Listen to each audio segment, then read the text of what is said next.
Então, um abraço a todos nesse mais um encontro da série psicológica.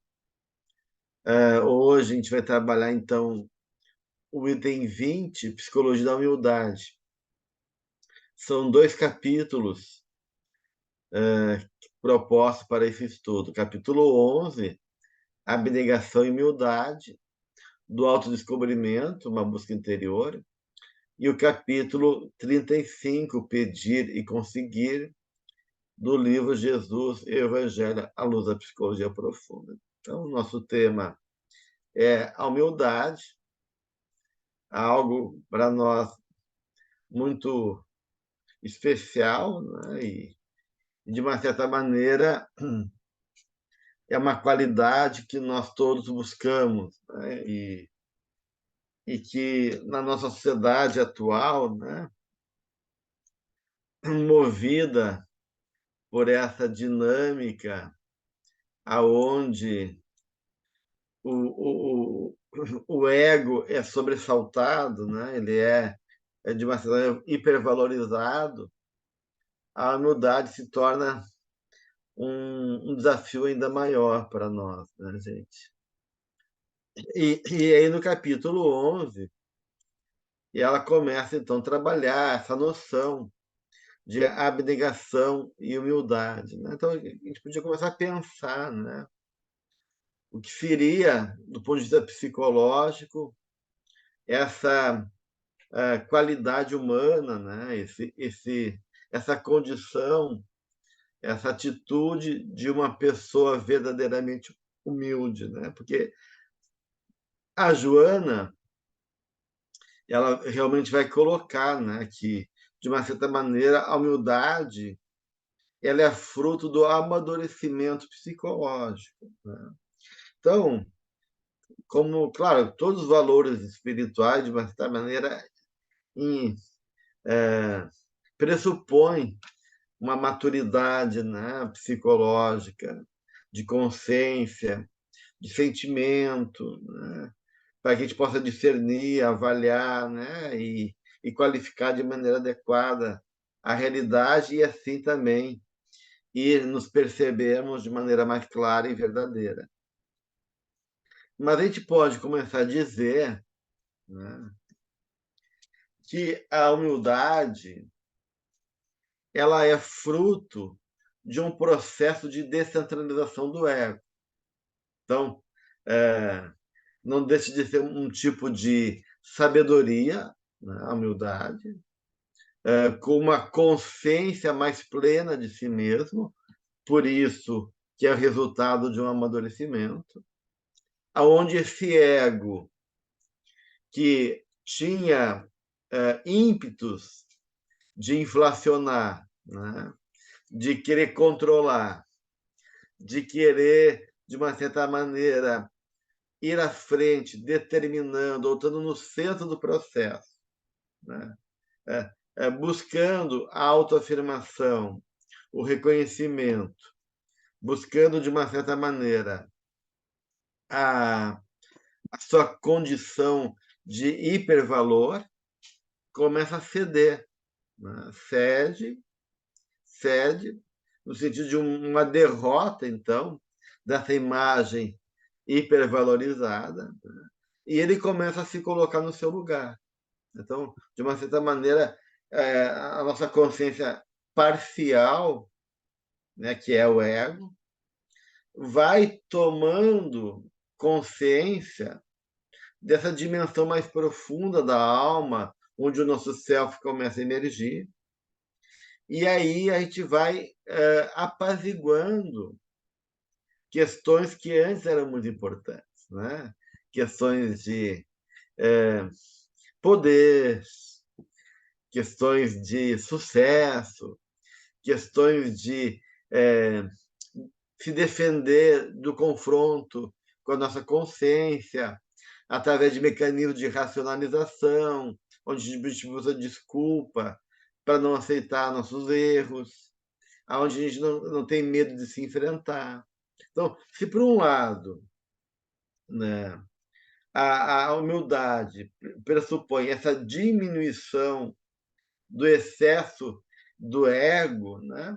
Aonde eu vou reconhecendo a minha realidade, qual ela é, né? Ou seja, como diz a benfeitora, identificando as nossas possibilidades, né? As nossas limitações, o nosso tamanho, e ao mesmo tempo se abrindo para as possibilidades ricas da nossa alma enquanto potenciais, né? Então, de outro lado, esse apaziguamento, essa forma de romper com essa atitude deliberada e grandiosa do ego, possibilita um apaziguamento também com a nossa consciência. E ir superando os conflitos, a consciência de culpa e, como ela coloca também, esse jogo de fuga do ego. Então, olha só que interessante. Então, a gente pode pensar justamente, né, que a humildade é um tipo de equilíbrio, de harmonia, onde a gente começou a realmente a se movimentar com mais realismo, né, com mais consciência plena da nossa própria realidade, de poder se aceitar essa pequenez, e por isso mesmo a gente consegue, né, também, consequentemente, apaziguar o conflito. Porque o conflito de culpa, o conflito emocional, as tensões, elas são fruto justamente de uma atitude unilateral do ego. Quando o ego não quer enxergar, quando o ego quer estar nessa atitude arrogante, exibicionista, como diz Joana de Ângeles, né? E de uma certa maneira teimoso nessa posição, ele não aceita a sua sombra e as suas limitações, há um jogo de tensões. E esse jogo de tensões faz com que ele não tenha paz dentro dele, né? E isso, de uma certa maneira, promove núcleos de culpa que ele tem. E também promove esse mecanismo de fuga do ego. Na medida que eu desço do pedestal, né, e consigo me reconhecer na minha verdadeira dimensão, puxa, eu tiro um peso de mim. Porque eu não preciso ficar sustentando mais aquela imagem superior, aquela falsa imagem do eu, né? E aí eu consigo encontrar um caminho de apaziguamento, né? Por isso que, de uma certa maneira, a Joana vai colocar que a humildade é uma forma de simplicidade de coração, né? E essa simplicidade de coração que ela coloca envolve também o respeito, né? Esse respeito como um reconhecimento, né? Em relação a mim e em relação aos outros, né? Então, aí é uma combinação, tanto de uma consciência, né? Ela fala de uma visão intelectual, né? Uma visão é, cognoscente, né? Uma capacidade de poder realmente perceber a realidade de um lado, e de outro lado, essa maturidade que a gente vai conquistando a partir dos recursos morais interiores que a gente vai trabalhando, né, para chegar a essa condição, né, de lucidez, né, e de uma certa naturalidade, né? E, e aí, na medida que a gente tem uma essa, assume esse lugar mais humilde, né, de uma certa maneira, tu se coloca mais disponível para a vida, né? Porque não precisa mais é, é, ocupar espaço, chamar atenção, ou sentir humilhado por estar fazendo tarefas que, para o olhar do mundo, pode ser menos importante, né? Tu consegue transcender essa lógica da consciência coletiva, né, que é voltado para essa arrogância, esse exagero do ego, né? Esse ego do ter, do possuir, como a professora coloca, né? E começa a reconhecer um sentido maior da vida, né? Que, de uma certa maneira, representa um lugar que é o lugar que eu posso estar, né? E colaborar. E o lugar daquilo que, de uma certa maneira, diz respeito à minha verdadeira condição, né? Então, não é por acaso que Joana vai, de uma certa maneira, juntar esse caminho da humildade com a finalidade da existência, que é a alegria de viver. Porque essa alegria de viver, ela se dá a partir que eu começo a encontrar esse caminho de reconciliação comigo mesmo e com a vida, né? E onde a humildade é esse lugar, né, de eu poder realmente, né, ter consciência da da minha realidade, né? E na medida que eu compreendo isso e compreendo que existe também algo maior do que eu, né, da qual eu dependo, que é Deus, né, eu começo a desenvolver daí também a abnegação, que ela coloca aqui no capítulo, né? Que essa abnegação acaba sendo justamente essa capacidade tanto de eu me doar, na minha humildade, na minha condição, né? Eu começo, então, realmente me dispor dentro daquilo que eu tenho, oferecer, né? Para a vida, né? Naquilo que eu tenho de melhor. E aí a humildade favorece justamente essa atitude de entrega, de servir, de se sacrificar, né? Porque eu começo a ter essa consciência, né? Desse trabalho que, de uma certa maneira, já está, de uma certa maneira, humanizado e compreendido numa dimensão mais ampla, né? Que envolve esse reconhecimento que, como eu não quero ser o primeiro agora, né? Eu não preciso ser o máximo, o melhor, o mais interessante, o mais bonito, o mais rico, sei lá o quê, né? Eu posso, então, me colocar disponível. Olha, gente, o que vocês querem de mim? O que o pai quer de mim, né? Porque o ego não está mais naquela ansiedade de se afirmar e de alimentar a sua própria autoimagem, né? Então, essa, essa é realmente a postura de uma humildade verdadeira.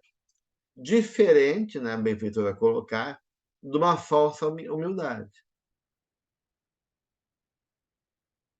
Que quando a gente procura ser humilde, né, e essa humildade realmente não expressa essa consciência, essa atitude de sentimento, né, começa a haver uma simulação, diz a Joana de Anjos.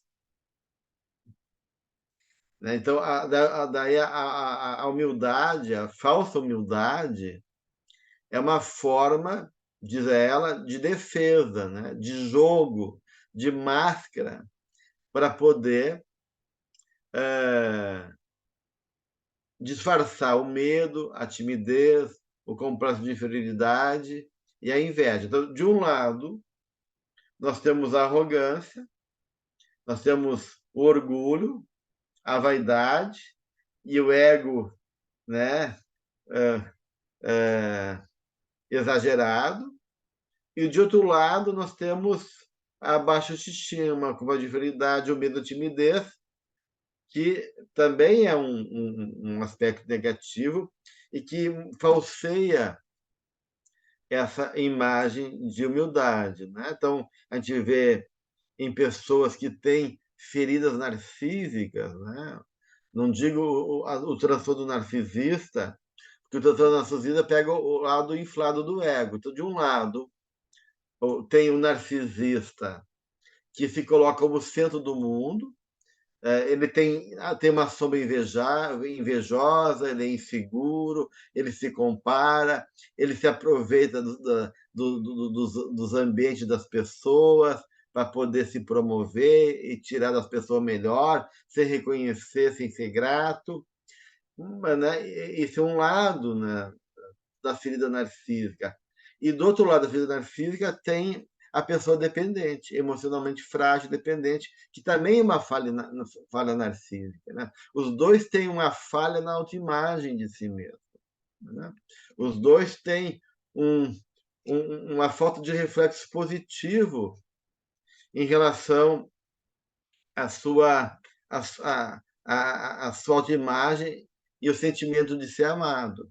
Só que um compensa isso através de um ego inflado, né, egoísta e supervalorizado, e o outro acaba tendo que se colocar de maneira servil, né, espelhar a vontade do outro para poder ser amado. Então, enquanto um quer ser espelhado, o outro, de uma certa maneira, reflete a necessidade dos outros para poder ser aceito e ser amado. Então, isso dá uma falsa humildade. São pessoas, muitas vezes, fracas, codependentes, que, que quer viver o mundo interno do outro e se anulam numa imagem de humildade, mas que não é verdadeira. Né? Então, a Joana, né, fala dessas pessoas também, né, que se sentem frustradas nas conquistas humanas, né? Elas não conseguem ter a dignidade para assumir seu lugar, né? Frente aos desafios, sempre os espaços do mundo, e aí elas forçam um tipo de abnegação, mas que, na verdade, né, é uma tentativa ou de serem humildes ou abnegados para servir, né?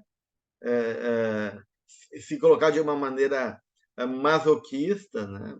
Como mártir, né?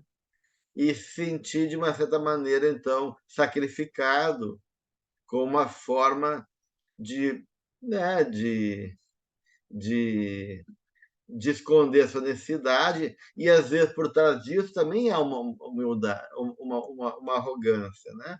Invertida, que no fundo eles não conseguem aceitar, assumir que eles são frágeis, que eles são carentes, que eles não conseguem, né?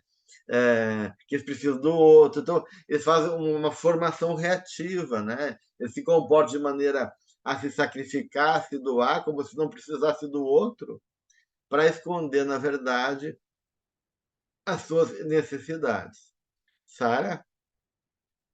Está nos trazendo uma coisa fantástica, que todos nós vamos ter que fazer uma grande reflexão, eu penso. Agora eu queria te fazer uma pergunta. Como reconhecer uma pessoa humilde realmente, sem desprender, sem ser, sem, que a pessoa seja desprendida de tudo isso que tu está nos falando? Como a gente Uhum. reconhece isso? É uma situação. A gente tem que se perguntar, né, Sara, o que realmente nos move.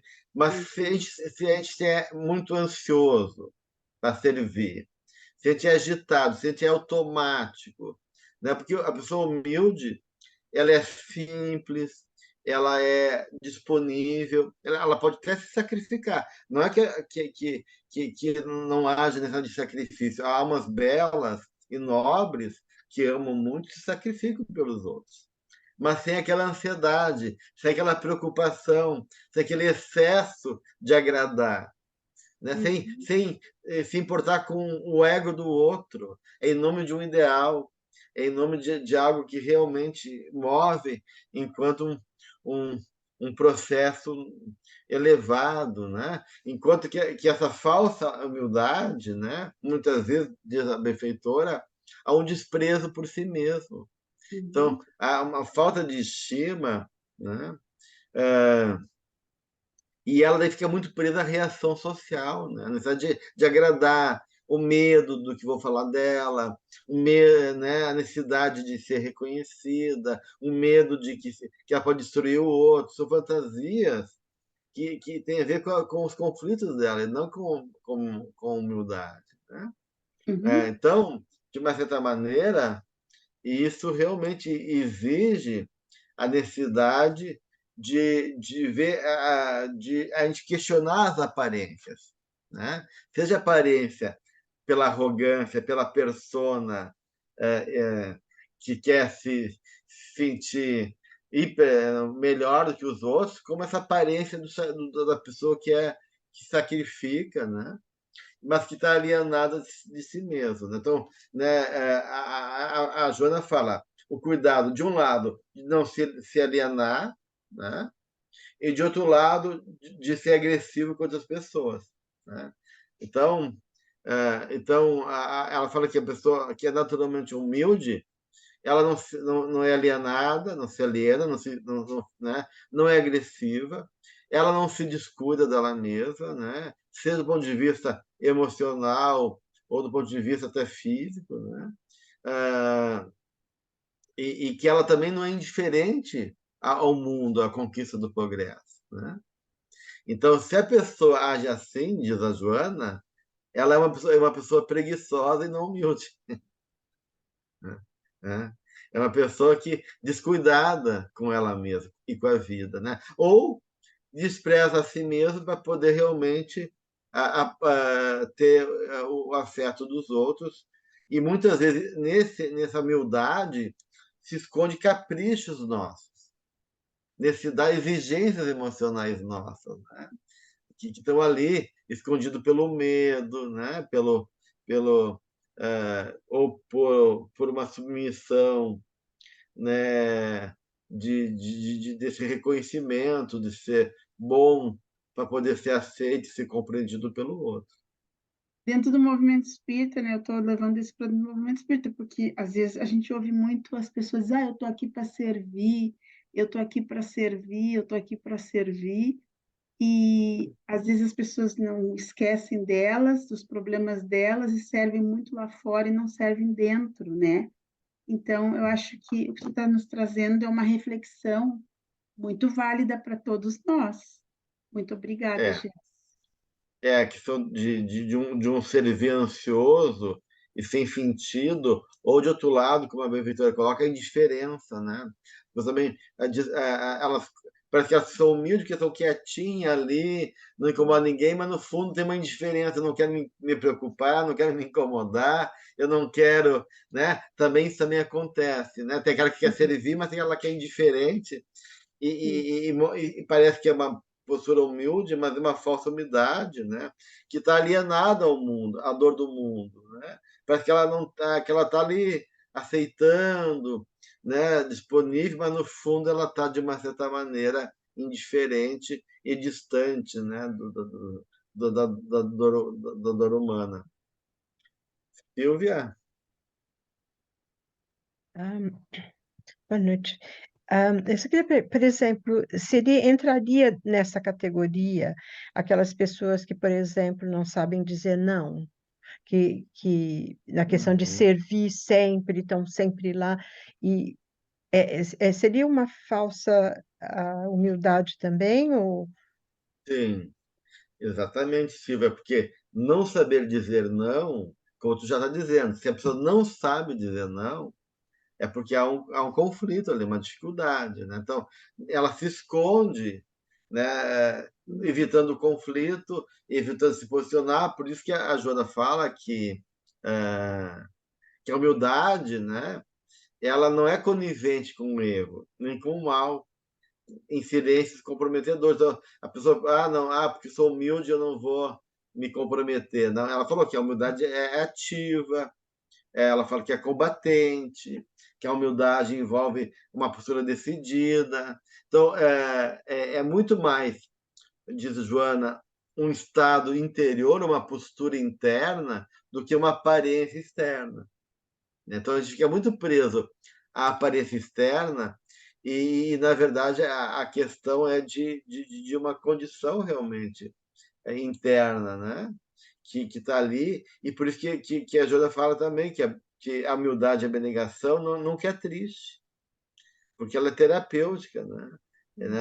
É um servir, é um compreender, uma atitude, saber esperar, é poder não se meter aonde ela acha que não precisa, ela não se impõe, ela espera o momento certo. Então, de uma certa maneira, diz a Joana, ela se torna cativante, né? E sem ficar preso à aparência.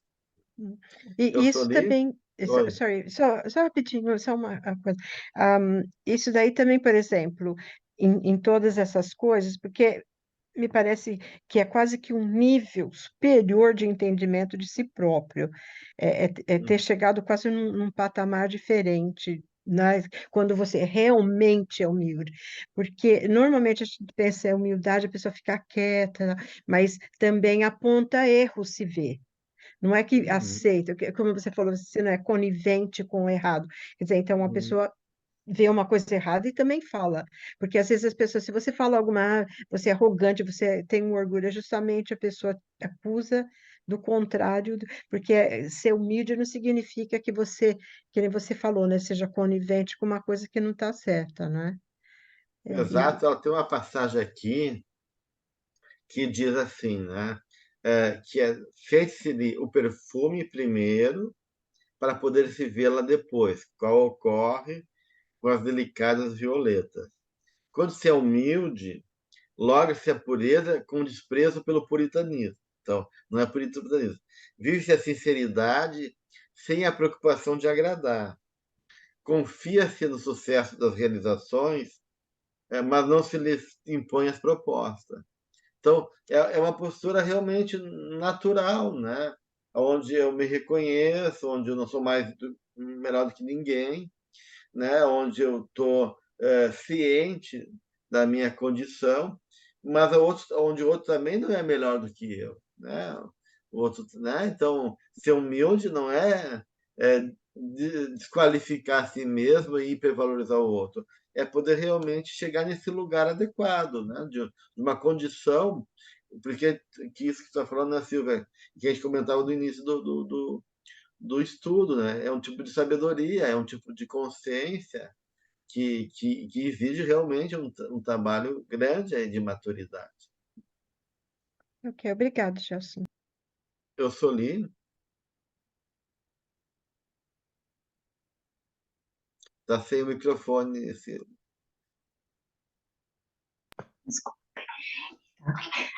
Aqui, quando você falou sobre a visão você não falou conivente, você conivente, você disse, né? Os recursos morais interiores em que se vai trabalhando e quando se assume o lugar mais humilde.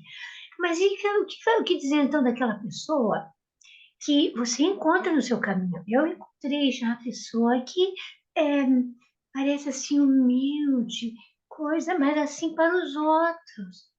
Mas se ela estiver com você, ou se ela saber que não, que está assim, digamos assim, protegida, Nossa Senhora, você não pode falar uma coisinha que dá aquela explosão, aquela coisa. E eu penso, meu Deus, essa pessoa não é nada disso que ela estava mostrando. Juro, Gelson, isso aí aconteceu comigo. Eu me um susto tão grande que eu não reagi. Não é que eu não reagi porque eu sou humilde, eu não reagi porque eu levei susto mesmo, meu coração ficou assim, ó, disparado. Então, o que dizer dessa pessoa que parece humilde e não é? Tem um orgulho, um ego gigantesco. Parece Por trás gigantesco. dessa humildade, né, eu sou, às vezes tem uma pessoa que é, na verdade, controladora, né, que não É, quer se expor, mas quer controlar e se impor de uma outra maneira. A gente fala do, do passivo-agressivo, né? A pessoa que é passivo, passiva-agressiva. São pessoas que não, não, não, não, não, não, não se impõem, né? E, e não se colocam, mas de maneira passiva, né? Agem de maneira agressiva, te isolando ou te ou não te reconhecendo, ou criando resistência, ou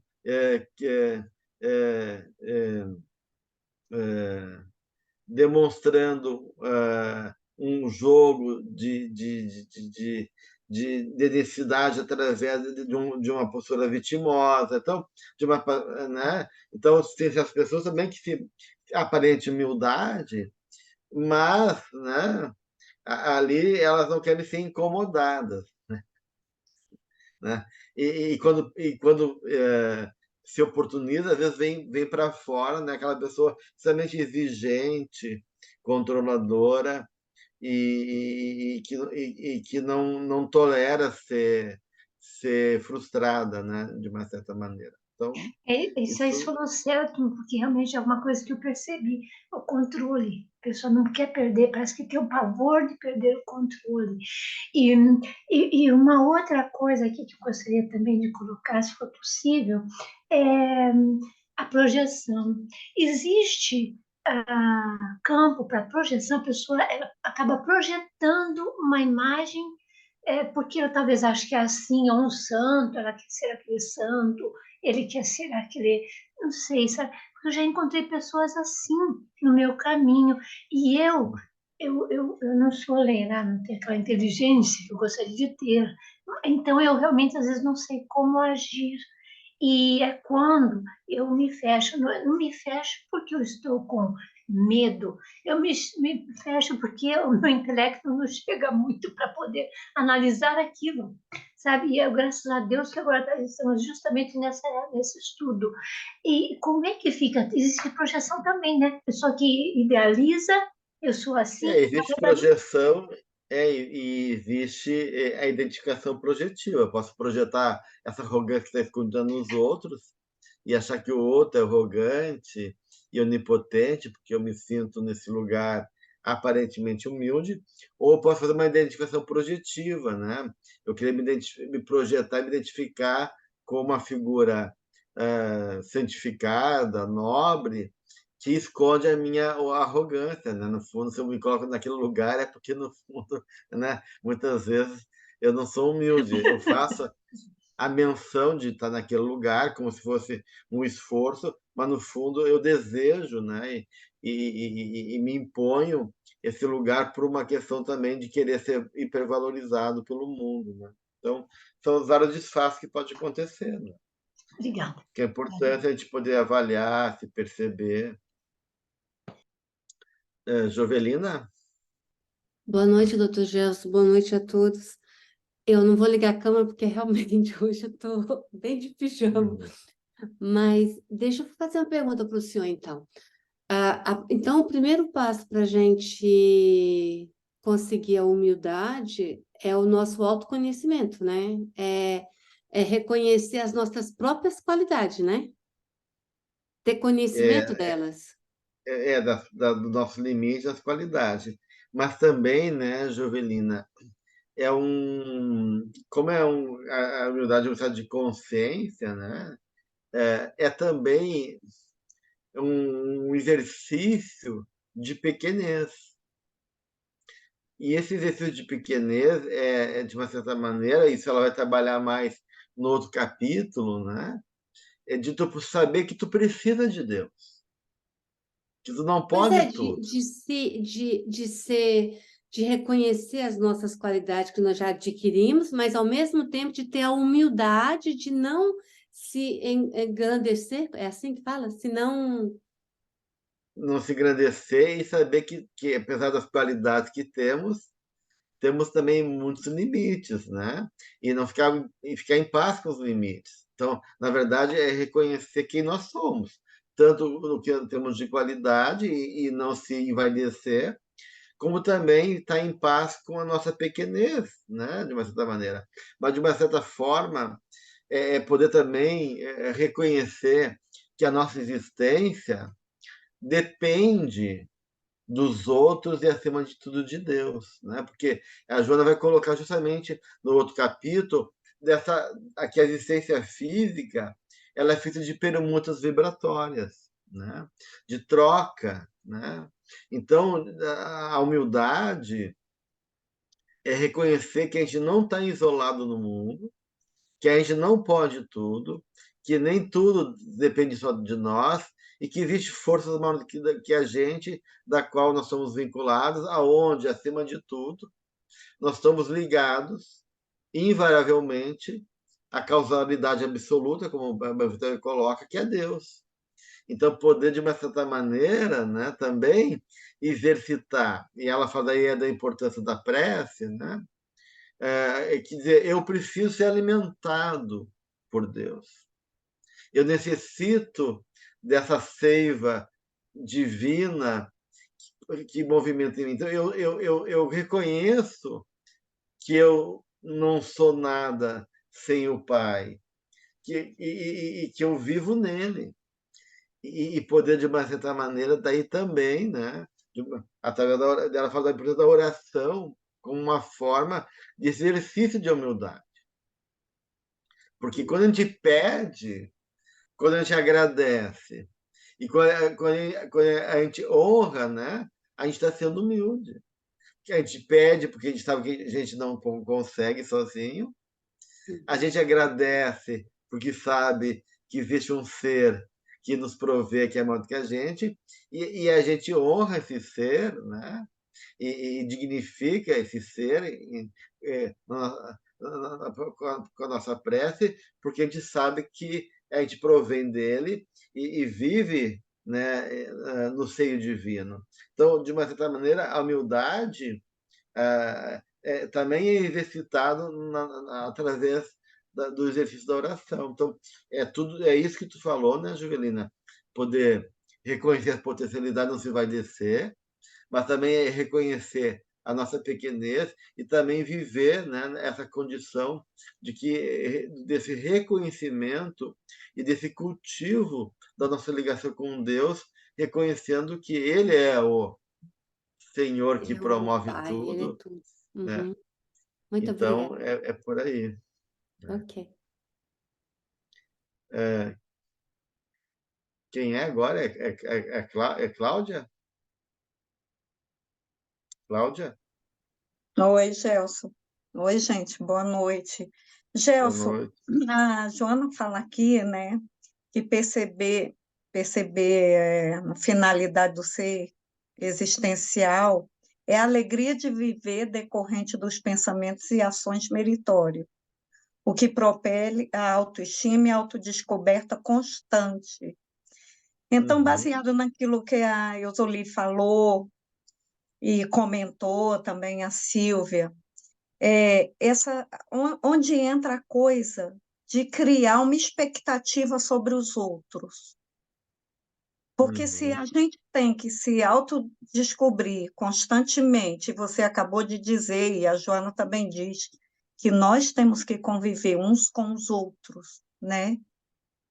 E, uhum, claro, botando Deus acima de tudo. Então, eu acho assim, essa criação de expectativa tanto sobre os outros e sobre nós mesmos, isso embaraça um pouco a gente, né? uhum. Depende do que você quer trazer como expectativa, né, Cláudia? Porque se tu fala de uma expectativa do ego, né, que visa exigências e preenchimento de caprichos egóicos, daí realmente isso de uma certa maneira foge, né, ao movimento desse reconhecimento do outro de mim, das limitações, e que promove humildade. Mas é claro que a gente tem é, expectativas. Só que a expectativa não é uma expectativa é, que envolve decepção, né? Que envolve cobrança, exigência. Porque a gente cria expectativa. Eu tenho expectativa que a gente possa se dar bem, eu tenho expectativa que as pessoas se esforcem, tenho expectativa que as pessoas gostem, né? Não tem problema ter expectativa. A questão tudo é a serviço de quê que está essa expectativa. E de não transformar, né, ela num tipo de aprisionamento e de terror para mim mesmo, né? Onde eu fico super mal, onde eu me sinto daí rejeitado ou não reconhecido. Daí não é uma expectativa em relação ao projeto, ao ideal, é uma expectativa em relação às minhas necessidades egóicas que estão em jogo. E essas sim têm que serem daí trabalhadas, né, superadas. Gratidão, obrigada, Jéssica. Vânia?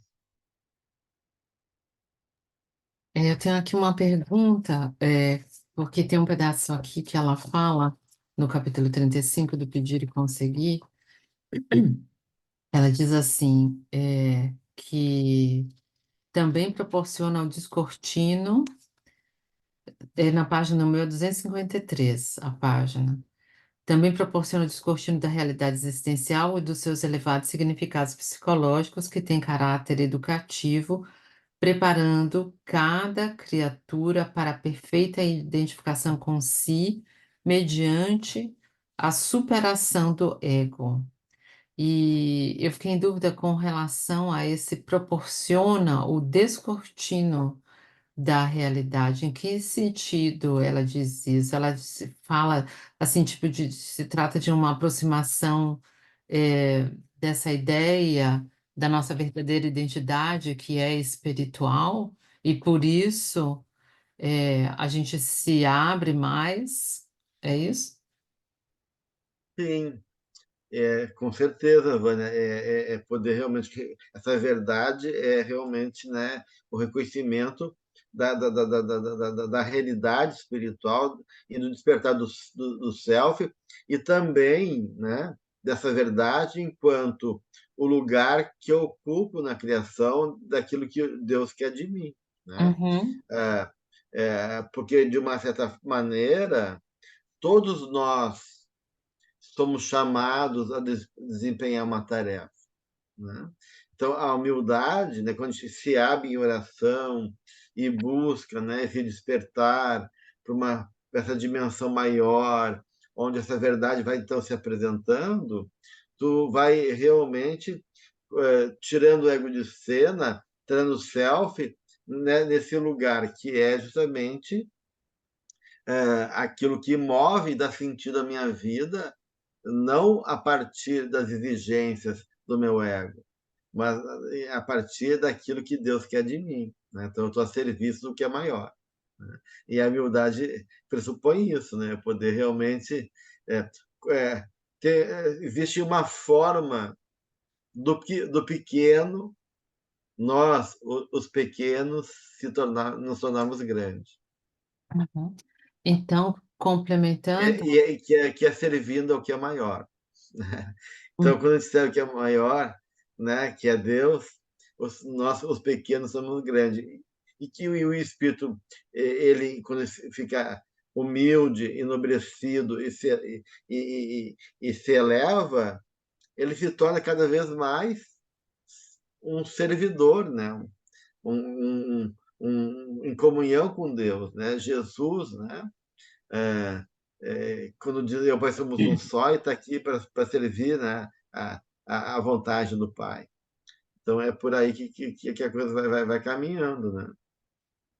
então esse serviço e esse tirar o ego do centro e agir mais em função do nosso espírito significaria também que a humildade estaria ligada com o fato de reconhecermos também as conquistas espirituais ou morais e usar dessas conquistas para a prática para que a gente possa realmente ser esse servidor, né? Porque às vezes eu sinto assim que essa dificuldade de sair da teoria para a prática, embora tenha sido alguns pontos conquistados, mas que às vezes eu sinto que a gente não vive aquilo, né? Que já sabe, que já internalizou e que até sente assim, mas como vem os desafios, as influências externas, aí a gente ainda fica meio que desencorajado, né? Ou querendo agradar, e aí não vive aquela conquista do espírito, né? Então, Uhum. seria, por isso que eu fiz essa ligação, seria então também uma humildade e uma coragem, a gente viu lá o capítulo da coragem, né? Humildade e uma coragem de servir através daquilo que o nosso espírito já conseguiu conquistar e não pelos desejos do nosso ego, mas também não servir usando aquilo que a gente já conseguiu construir. Isso não é mais humildade, né? Quando a gente não É usa. porque a gente viu que a humildade pressupõe dignidade, né? Uhum. E, então, de uma certa maneira, a humildade não é uma atitude de desqualificação, de, de uma pequenez, de como desvalor, né? A humildade é um valor. Então, humilde, ele sabe de si e sabe do seu valor. Ele não se engrandece, como a Juliane falou, e sabe também que ele não pode tudo, que ele não vai querer se colocar num lugar da qual ele não tem condições, que ele não quer ser menor do que os outros, né? E aí realmente começa a abrir essa porta, né, de poder se colocar não mais aquele que quer ser o centro e a frente, mas aquele que está ali para cooperar, né? Naturalmente vai indo ao encontro disso, né? Por isso que o próprio Cristo, diz a Joana, né, se despiu de qualquer tipo de imagem divina, né? Ah, ah, e mostra sempre Jesus em contínuo crescimento para Deus, né? E sempre apontando Deus, né? Nunca ele, né? Eu estou aqui assim, do meu pai, né? E ele mesmo, diz a Joana, buscava o recurso da oração para estar vinculado a Deus, né? Então, de uma certa maneira, né? Ao que a gente tem aí, né, nesse processo, é que quando a gente vai orando e vai despertando, como diz a Joana, né, e vai criando uma consciência mais ampla, reflexiva, mais elaborada, né, a gente vai compreendendo também mais as coisas, há uma compreensão. E essa compreensão me coloca, né, como alguém que precisa de Deus, que precisa do outro, e me coloco também como alguém que eu possa também servir e cooperar com o outro, né?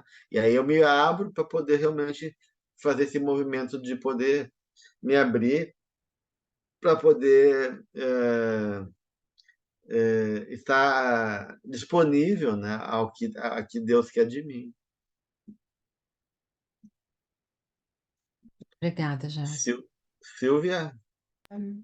Bem rapidinho, a questão, por exemplo, que você está explicando para a Vânia e o ponto que ela fez, que eu achei interessante, que às vezes a gente sabe e acha difícil fazer aquela realmente vir da cabeça para a ação, e isso a gente encontra em tantas vezes na vida da gente, essa situação de que você tem o conhecimento, mas chega na hora de agir, a gente se retrai por um motivo ou por outro. Mas dentro dessa explicação que você deu, me lembrou de Jesus lavando os pés dos apóstolos, né? Que numa atitude humilde, sem ser humilhante, e em realidade ele mostrou a grandeza do espírito dele. Porque de todas as coisas que eu li, que você falou, uma coisa que ficou assim bem, é aquela explicação que a Joana dá no Autodescobrimento, que ela diz: humildade é maturidade psicológica. É tão diferente do que a gente pensa que humildade é, que chega a quase balançar um pouco. Eu acho assim extremamente importante, porque realmente você está num desenvolvimento de maturidade psicológica. Eu acho que quando nós chegamos nesse ponto, a dificuldade entre saber e fazer já não existe mais. Você age simplesmente ah, livremente, né? É parte já do quem a gente é. Seria isso, mais ou menos, Uhum. Gelson? Claro, com certeza, né, Silvia? A gente vai realmente. É um processo porque ela falou que há uma naturalidade na pessoa humilde, né? Porque tu vai realmente internalizando tudo isso vai se tornando um jeito natural de ser, né? E que envolve tudo isso que tu está colocando, com certeza. Débora? Eu já só está vendo, porque é muito, muito complexo, né? Porque envolve a parábola dos talentos, né? A gente saber o que que a gente, né, tem para oferecer para o mundo, e ao mesmo tempo eu também lembrei daquela do lugar, né, da mesa, de eu ir para as primeiras cadeiras, mas também quando a gente se humilha, a gente se exalta porque a gente se conecta com a parcela divina, né? Então, o que exalta a gente é a humilhação do ego que dá para reunir as parábolas quase todas do Evangelho É para verdade. eu fico pensando, gente, é isso, né? Porque já não vai falar aqui no texto de discernir, né, as necessidades legítimas das aparentes dificuldades, né? Que às vezes a gente fica, eu, né, presa ali no ego, e eu fico, gente, realmente é quando a gente vai para o self, né, que ele mostra o que é que a gente se exalta, né?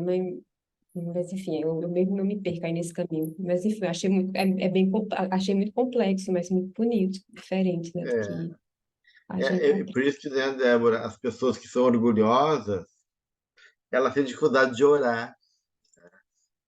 Elas porque se recusam à oração, né? Elas querem esconder delas mesmas a necessidade e de se aceitar, né? Ou muitas vezes eu já tive pessoas pacientes, né? Que oram. Tem uma paciente que orou para Maria e pediu algo e Maria não deu, segundo ela, né? E a partir daquele momento ela ficou extremamente revoltada e com uma atitude de hostilidade para a figura de Maria, de ficar e não conseguia mais orar. Mas tu vê, então, aí tem esse orgulho disfarçado, né? Ou eu não oro, porque não consigo me entregar e achar que eu dependo e aceitar a minha pequenez, né? E aí eu fico nessa grandeza falsa, né? Eu é, me enalteço de uma maneira falsa, ou eu peço, mas ai de Deus se ele não, se ele não responde, né? Então, eu quero que ele, né, um capricho infantil de uma exigência absurda. Então, porque realmente a gente se rebaixa, né, a gente se enaltece, porque a gente abre mão desses caprichos do ego, né? E realmente o poder de Deus nos alimenta, nos engrandece, e aí a gente está aí realmente num outro tipo de alegria, que não é essa da exigência infantil ainda do nosso espírito, mas desse prazer, né, de viver o amor. Né? Porque tem amor. Quando Jesus lava o pé né,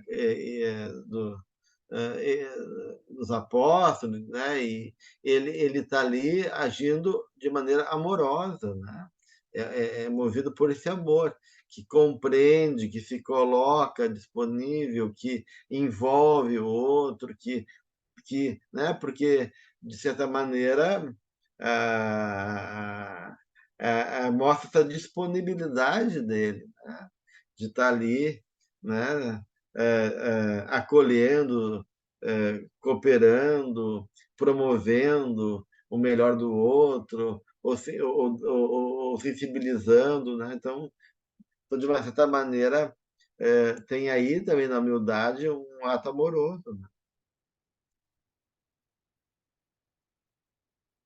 Muito bem, gente. Então, né? Porque ela faz questão de trazer a prece como um exercício não só de um movimento que nos equilibra, que nos revigora, né? Mas também que vai dando uma visão correta e abrindo esse espaço também para essa dimensão humilde da existência. É, e, e por isso que a oração é algo fundamental nesse caminho também para a gente poder construir essa relação de eu poder viver esse lugar aonde, na minha pequenez, eu sei que eu preciso de Deus na minha vida, né? E que eu não posso viver sem Ele. E aí, com certeza, é inteligente nessa parte cultivar essa relação, né? Essa adoração. Muito bem, gente. Então, com isso, a gente encerra, né, esse item, né, o item 20. E semana que vem, então, a gente vai para o próximo item, que é o item 21. Esse sim, a gente fica mais tempo, né? Pelo menos 2 encontros, que é o Regozijai-vos sempre, né? São 2 capítulos, né? E então, no próximo encontro, a gente trabalha o primeiro capítulo e no outro a gente trabalha o capítulo seguinte. Tá bom?